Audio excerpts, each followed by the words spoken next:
Thank you, William. So today I'd like to tell you about how I've gone through this road of running Haskell at Facebook scale. And if there's one thing that I want people to take away, is that I feel that Haskell is ready for industry. You know, we have a solid data point here that using Haskell is applicable within industry. I think that there are many problems out there that people don't realize that Haskell is a viable tool to use. So I'll take you on this journey of how we're protecting Facebook with Haskell. So first, let's learn about our world. Facebook lets people do a whole bunch of things. They can send friend requests, they can send messages, you can post the latest cat video to your wall. And most of these are good. You know, we know that there's real people behind them having real conversations, but some of these are bad. So there are spammers out there, there are fake accounts. And we want to be able to know which are the good things that we need to let happen and which are the bad things. And to do this, we have a rule engine. So someone comes in, tries to send a message, and we ask this rule engine, hey, is this evil? And so depending on what that event is, you know, a message, a friend request, we can run a set of rules to try and pick out the good things and the bad. And if it is good, you know, great. You can send it on forward, people can have their latest conversations. But if it's bad, we can nip it in the bud so that these things don't spread anymore on the platform. So to protect Facebook, our world is really this rule engine. So let's look a little bit closer at that.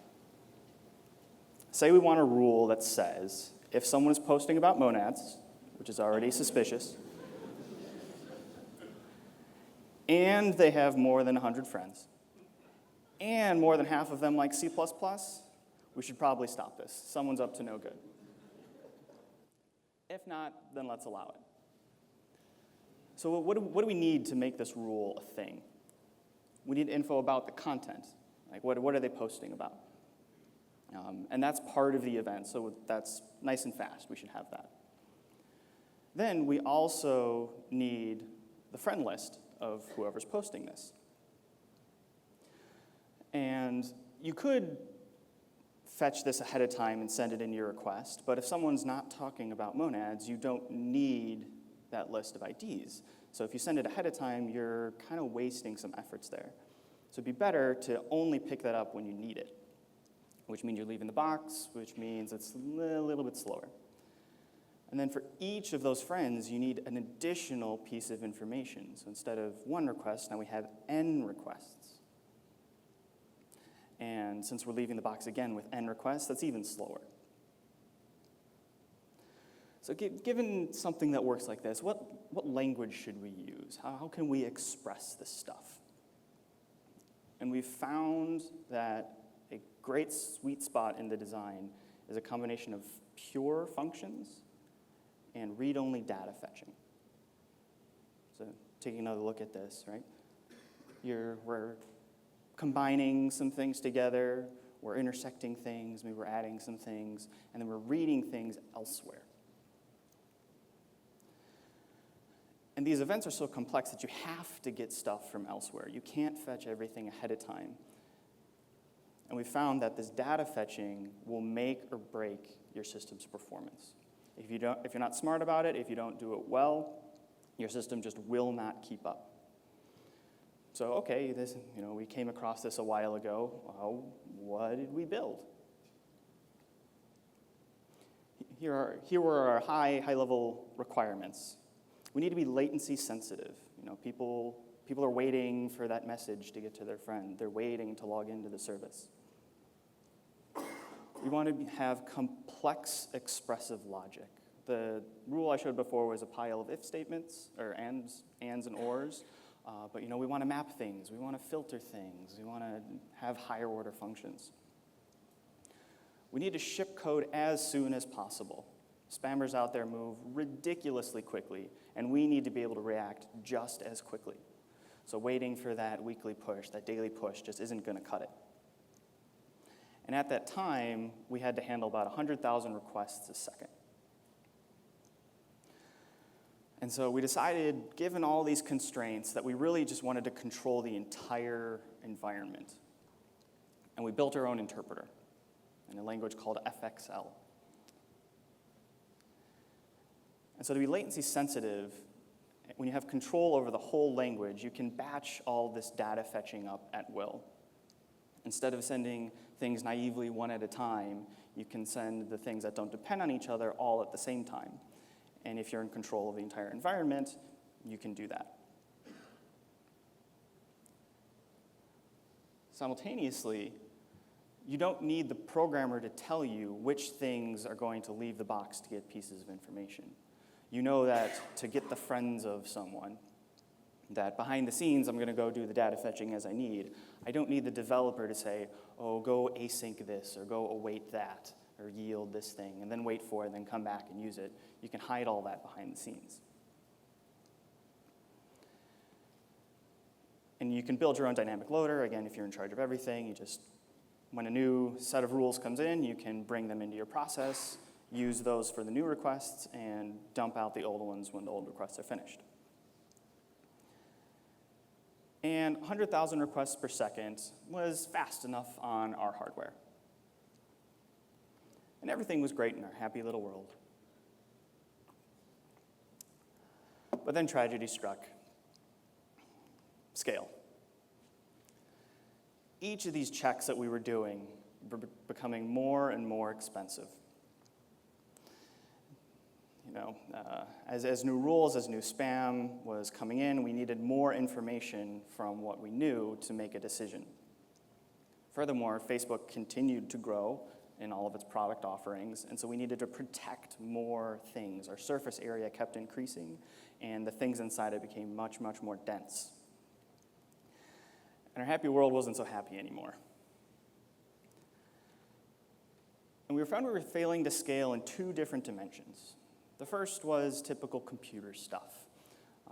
We were running out of CPU, running out of memory, but we were also failing to scale on a people level. The kinds of things that this interpreter could do wasn't sophisticated enough for what our spam fighters really wanted to do. So here's an example of some actual code that we had. This is some FXL. Don't worry too much about the details, but this is what was required to take a map of something and turn it into a list of pairs. And whenever a developer needed some functionality like this, they needed to go and implement it all on their own. It'd be much better if something like this was done natively so that they didn't have to think about it. If every developer comes across some higher order function that they need, and they need to re-implement it from scratch, it's a great way to introduce bugs in common places. Plus, if you're writing it in your language in your interpreter, that's going to feed back into your computer side problems, because instead of being native, now you're running inside your interpreter. We hit on this thing with a hammer for years, trying to make it more efficient, but we could only take it so far, and at some point, we decided we need a rewrite. We went from our happy little world to needing to scrap our entire implementation. And that took us to a fun time, right, when you were designing a new system. If writing this from scratch today, what would you build? And so I mentioned before, this data fetching is really the core concept here. If you can't do data fetching, it doesn't matter all the other pieces that you build out. So let's look through a couple examples here. So in the first one, we want to get the common friends of two people. A naive implementation of this would first go make the network request, get me the friends of X, wait for it to come back, then say, oh, I need the friends of Y, go make the request, send the friends of Y, come back, and then take it and intersect everything. So you're waiting for the sum of these two requests together for how long you're waiting. But the friends of X and friends of Y don't depend on each other. So it'd be better to send those requests out simultaneously at the same time. So you're only waiting for the maximum rather than the sum.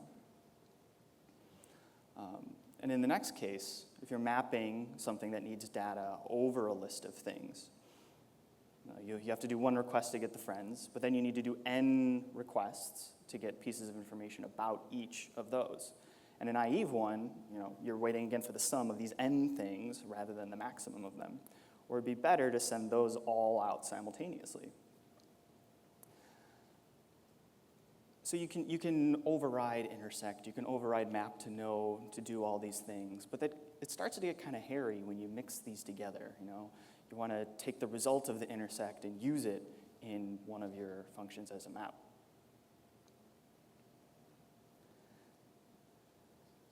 And so this is what we want. Like, this is the syntax that we want. We want to use this kind of language to describe what information we need, not how to fetch it. I don't want to say, async friends of X, async friends of Y, wait for. I don't want the programmer to need to do that. It's a great way to have tons of concurrency bugs. And so here's the core design challenge. Writing expressive code in your favorite language that auto-batches I/O is almost impossible. And so what I mean by expressive is syntax like this that is doing all the optimal data fetching behind the scenes for you. Okay, everybody think about it. Everyone's going through the brain, well, couldn't you do this? What about that? Okay. Send me code later. I'd love to see it. I just tried this in JavaScript the other day, and it was scary. But yeah, I'd love to see anything that does this. And so, you fight with this for a while, and you think, well, should you write your own language, your own interpreter to do this? It seems like a great idea to start with, but you get hooked by things that you don't see coming. It's great. You implement your killer feature. You get this great data fetching. And if it works, guess what? You also get to build profilers and debuggers and REPLs. You need to re-implement all of the standard libraries, which is a wonderful exercise, but not something I would recommend. And then you have to maintain it forever, because you are in charge of it. If you're implementing a standard sort, how standard sort works, or if you're implementing how the AND operator works, you're probably doing it wrong. There are things you can use there. Okay, so this automatic data fetching, it sounds like reordering the execution of a syntax tree. You squint at that, it sounds like a domain-specific language. And so is there anything out there that's performant for running DSLs, domain-specific languages? What about Haskell? It's known for being able to do these kinds of things. It's based on GHC, which is this very mature runtime with lots of engineering effort behind it. So, okay, what would that look like? It's not a typical thing. So here's what our requirements would be then. Some of these should look familiar. We need to be latency sensitive. We need this expressive logic. We need to ship code as soon as possible.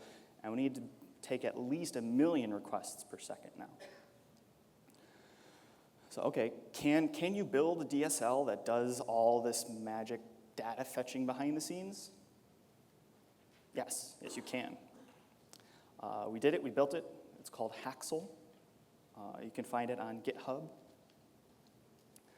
The details of how this works is not this talk.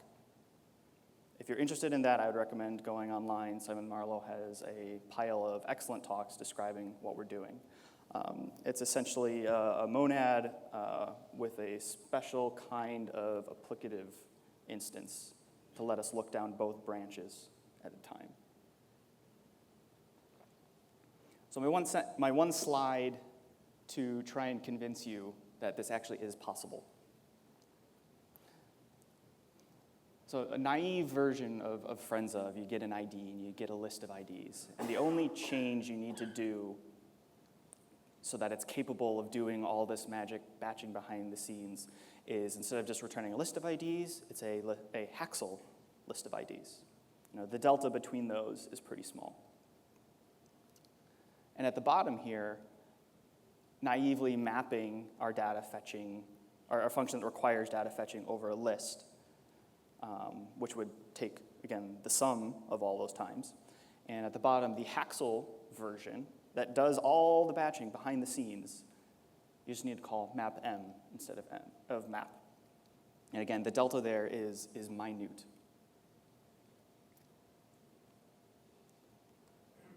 So that's cool.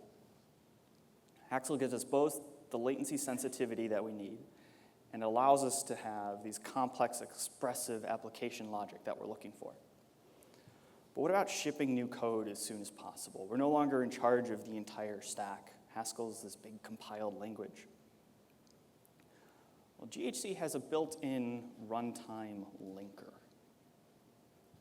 It was originally written as part of the REPL. So as you're editing code, you import some new module or new library to use, and the REPL says, oh, hey, that's a new library. I know that exists over here, and then just suck it in, and so then you can keep going forward.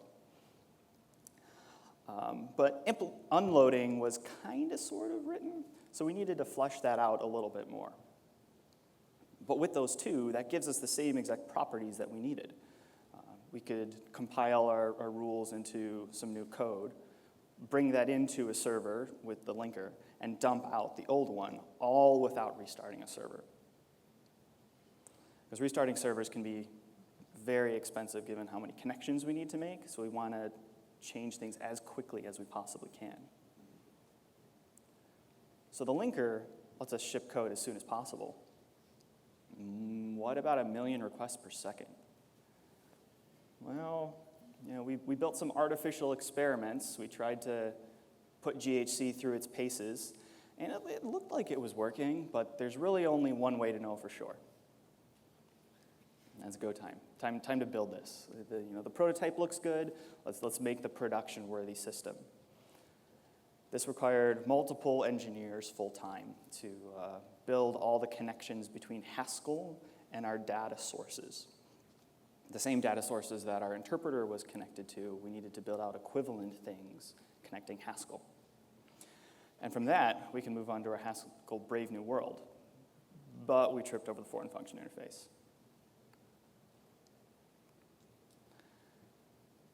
So here's a diagram, one diagram of what our server can look like.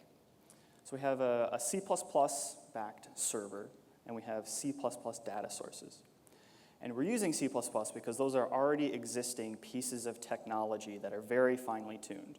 We didn't want to rewrite all those from scratch, as then we would be in charge of maintaining all of those things from scratch. We'd much rather have the clients maintain their own data source that we can then use, rather than needing to constantly play catch-up.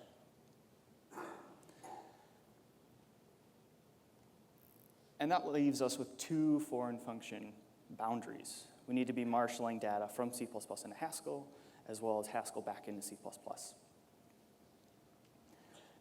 And unsurprisingly, C++ exceptions really don't like hitting this boundary. Usually results in a segfault. We've actually got some segfaults within segfaults, as our segfault handler was trying to figure out what the heck happened and segfaulted itself as it was going. So we had to whack-a-mole these things as they would come up. We built some custom libraries to make this a little easier. But one of our takeaways was that exception handling can be pretty tricky with this foreign function interface. And I really see this as a ripe place to make Haskell better. Another challenge. So speaking of this foreign function interface, here's some code to connect Haskell to a C function. It's called count_argvarks. We've marked it as unsafe, and this means that as Haskell's going along, it can just make this C call, just new stack frame. Here's my data, just go. Which is super performant, really, really quick. But it's bad when one of these calls decides to go out to lunch. As Haskell's going along, it's like, hey, okay, new stack frame, keep executing in some C code, and if that takes way too long, GHC cannot garbage collect in that state. It needs that thread to come back before it's allowed to garbage collect. Which means that one request that's just kind of sitting out there doing this thing could bring down the entire runtime, could stall the whole thing. But there's another way you can call a function. It's called safe. And this is where the runtime will first package itself up nice and cleanly, and then call your C function so that the kernel thread can go out to lunch. But GHC can happily garbage collect as it goes. But it becomes a problem when you have your really fast function here. Count artifacts doesn't take that long. Or if you have a function that is less expensive than packaging up the runtime, you start running into some contention issues. And so another takeaway with the foreign function interface is that you need a balance of safe and unsafe calls. We still whack-a-mole these today, and the 99.99% of the time it works fine, but in that long tail, if just one of these times it takes too long, it can slow down an entire machine. And so with that, we can move on to our brave new world. But we also need allocation limits. So here's a graph of the whole runtime's memory usage over time. And as we were testing things, we turned on a new call site, brought in a new heavy rate request.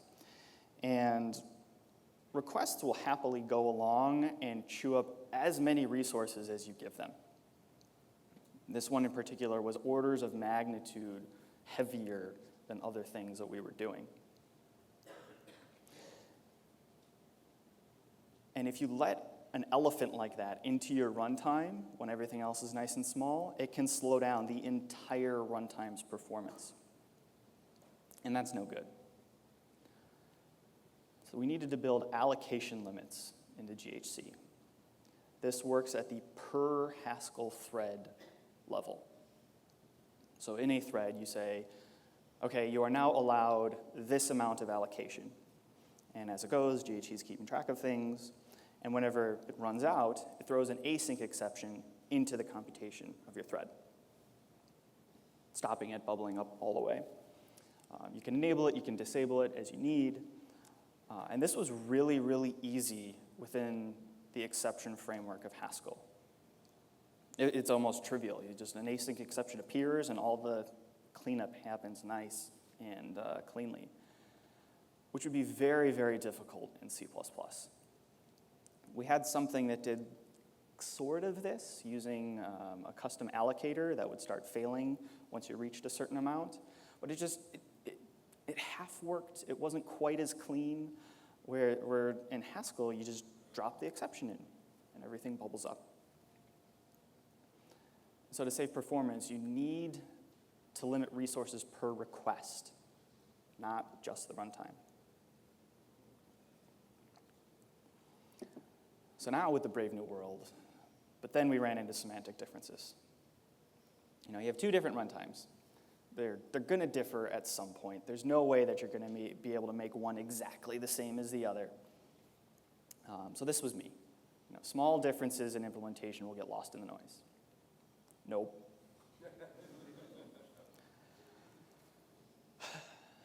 So things just rounding a number. Like how often do you need to round exactly 0.5? It's the only time that this ever comes up. Well, it happens. And completely different branches of execution would be taken because of this difference, leading into different results in the end. Unsurprisingly, regular expression engines are a source of never-ending differences, even different versions of the same regular expression engines. And my personal favorite, if you take the floor of infinity, you either get a negative large number or a positive even larger number. And so when you're working at 1 million requests a second, 1 in a million happens all the time. Heck, 1 in a billion happens every 3 times an hour.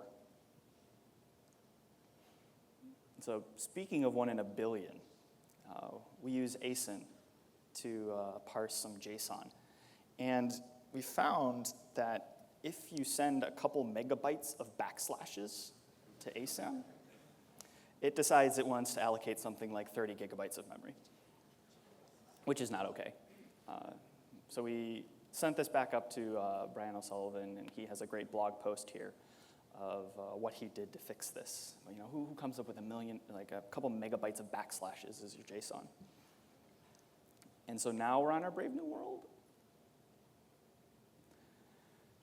We built out all of the equivalent pieces, and then there was a decision, you know. Going back is really difficult.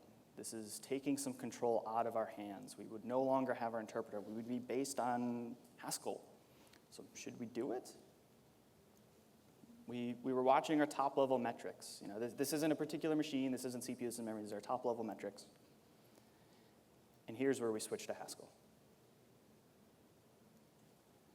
It boggles my mind that given the same request, you can run it through different sets of ones and zeros. Projects with completely different histories behind them. And out the other side comes out essentially the same thing.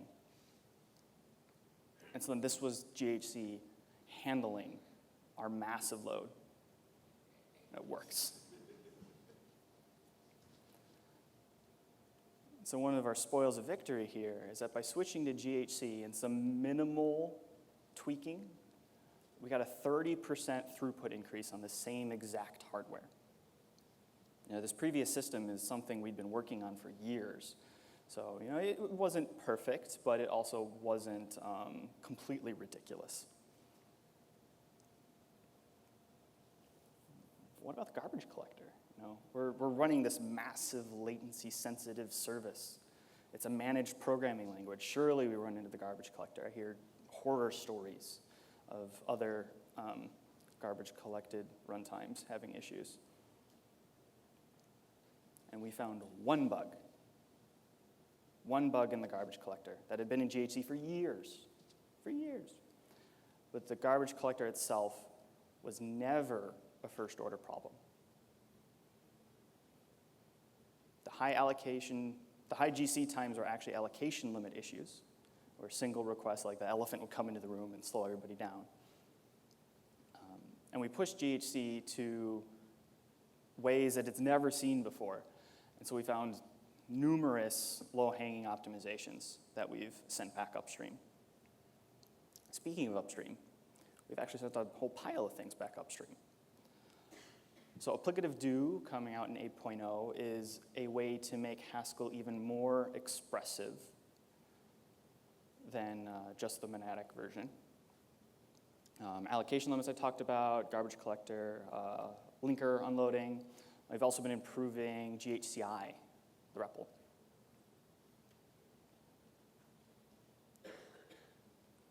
And so that was all the technical bits, but what about people?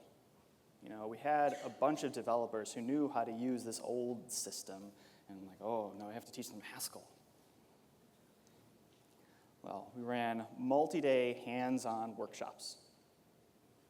All right, we created so we use Facebook, the product, internally a lot for internal communications. We created a group, a Facebook group, for therapy, which is essentially our async office hours. So when someone has a question, they can post there and we can respond.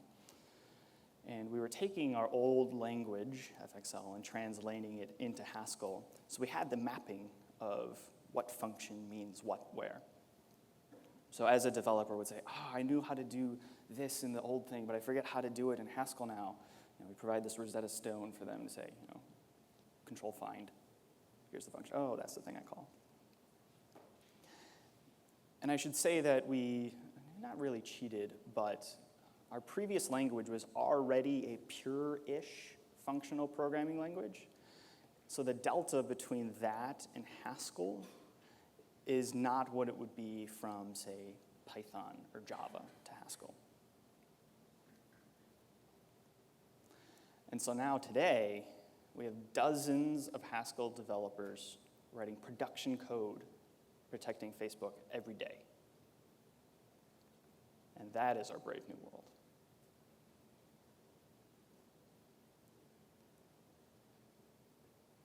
So hopefully, I've given you a taste, a data point of how Haskell itself, Haskell and its implementation, is ready for industry. I would encourage people to think of Haskell as a tool in places that you might not have thought of before. So many people were a part of this effort, some of which are sitting in the audience today. Go around and say hi. Any questions? Do we have mics?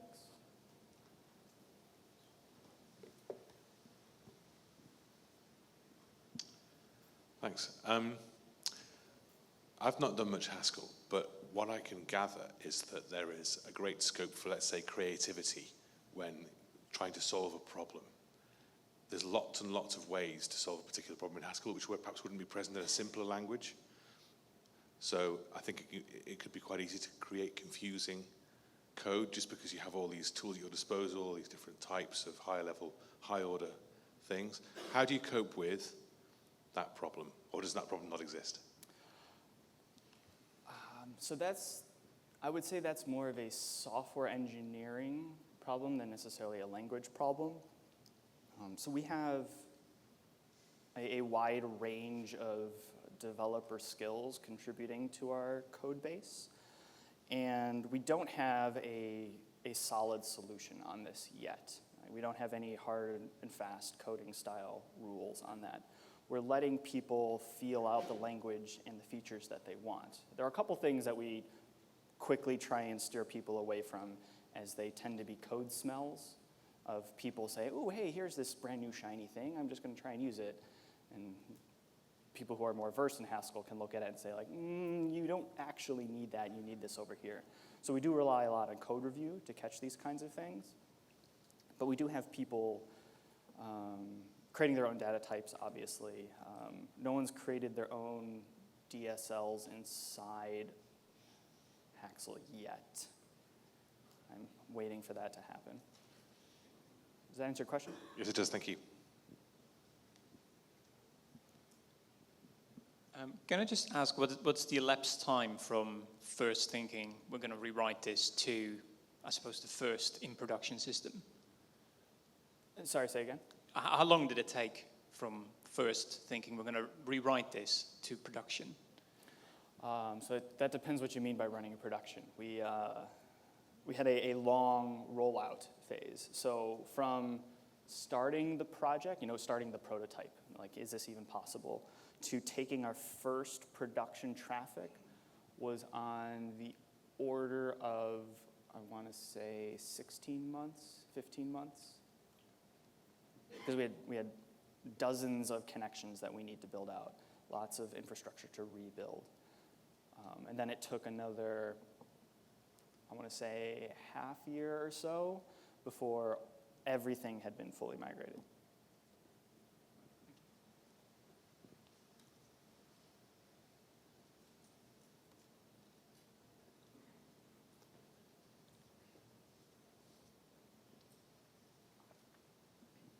This is a follow-up to the last question. You did a great job of describing the technical challenges that you faced and overcame.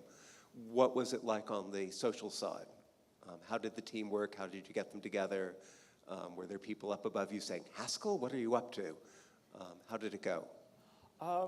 It actually wasn't too tough of a sell. It was clear that our previous implementation was falling over and that we needed to rewrite it in something else. So we went through the mental list of, like, okay, so what if we have a lot of C++ infrastructure, let's do it in C++. Or, like, we have PHP and Hack, why not just do it in all that? But we really wanted to preserve, since we were already coming from a functional language, we wanted to stay in a functional language, given that sweet spot in the design I mentioned earlier. And at Facebook, we have this saying, code wins arguments. So if there was enough question of, like, I'm not really sure, we let people have the leash that they need to go say, look, I just wrote it, and here it is. It's working. The development time for just the prototype between starting it and getting that running was, I want to say, less than a month, maybe a month. And was that Simon Marlowe, or? That was me and Simon, yeah.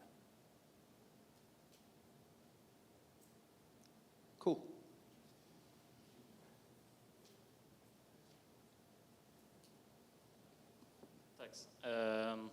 I'm just wondering, since you're running Haskell at big scale, if you've ever had any issues with synchronicity threading, if all that just works now flawlessly, or if you've had tackled any issues regarding that. Issues around which exactly? Running hundreds of thousands of requests at once, basically threading and so on. If that's ever been a problem with Haskell. Nope. No? All right, cool. That's the core of the problem that we came across was allocation limits. The single threads coming in and breaking everything else down. And the garbage collector can handle what we can do. We have other ideas of how we can make things even better, and potentially changing GHC in a couple ways, but it's not a first order problem. All right, thank you.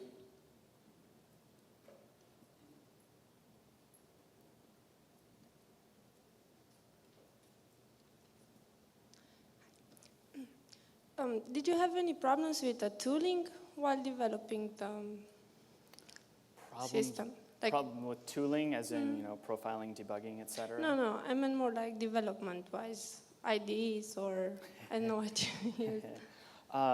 We let people use whatever development environments they want. These typically are Emacs, Vim developers, so there's a pile of tooling out there. But this is definitely something that we're looking very closely at to try and make it easier, a much more integrated way to do these things. We don't have any really good solutions for that yet, but that's kind of the next stage that we're working on. So now that we're in the Haskell world, now we can make this Haskell platform more usable. And hopefully those things are things we can also send back upstream. Looking forward to it.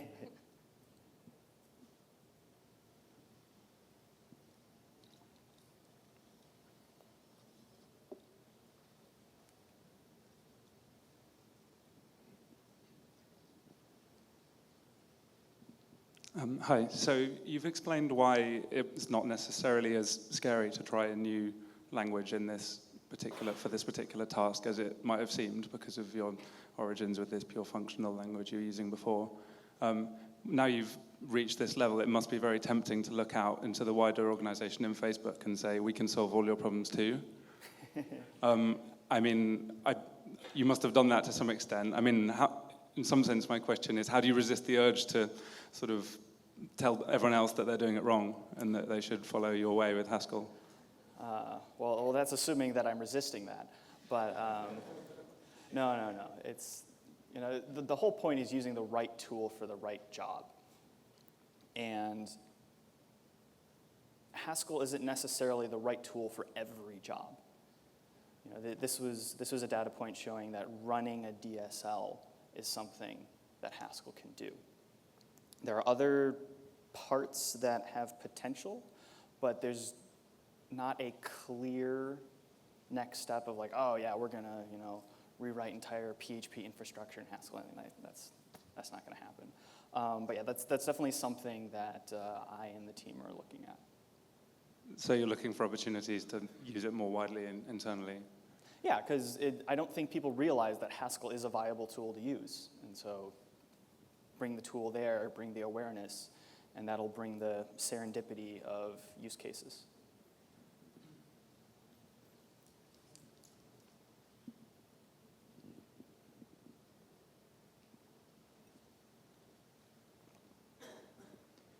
Hi, I might be wrong, but I thought the hack language itself had some background in Haskell as well. Is that correct?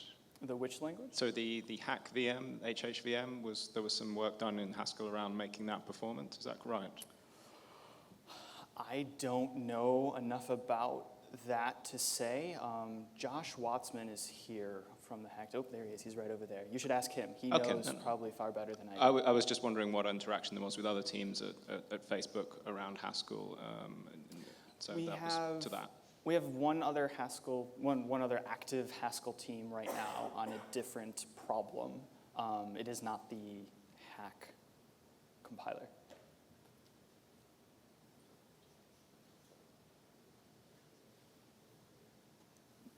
Hi.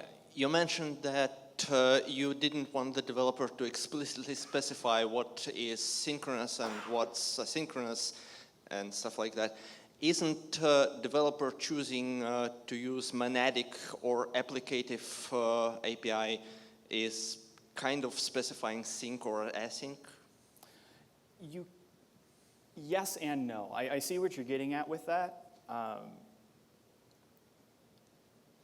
The thing that I feel Haskell really brings to this is that it's very, very easy to drop in and out of the monadic computation compared to being able to do the same things in other languages, like doing this in Scala, doing this in JavaScript, what have you. You have to lift essentially everything into your DSL, and that just gets disgusting. And so our computation does a little more than just the data fetching. We also have some interesting exception frameworks inside there as well. They're also part of the computation.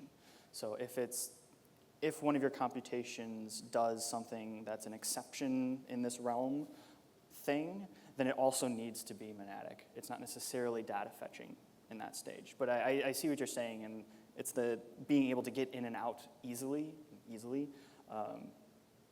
that is the real difference maker here, in my opinion. Okay, thanks.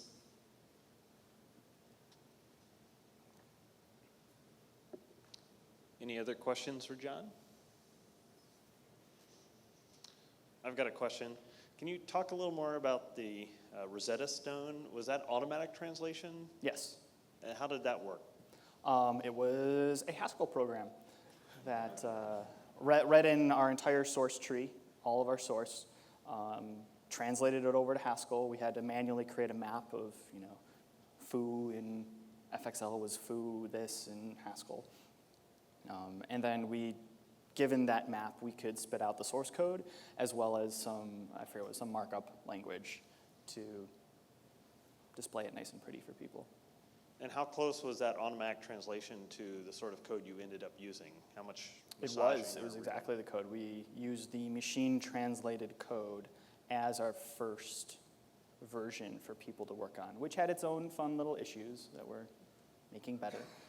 How big was the diff between that machine translated code and sort of the code you ended up with that people wrote by hand after? That is an ongoing story. And another question I have is, this is a great story for Haskell, and it shows that functional programming can make real impact in industry. Are there any takeaways for people working in other functional languages in industry, OCaml or Clojure or Scala or any of those things?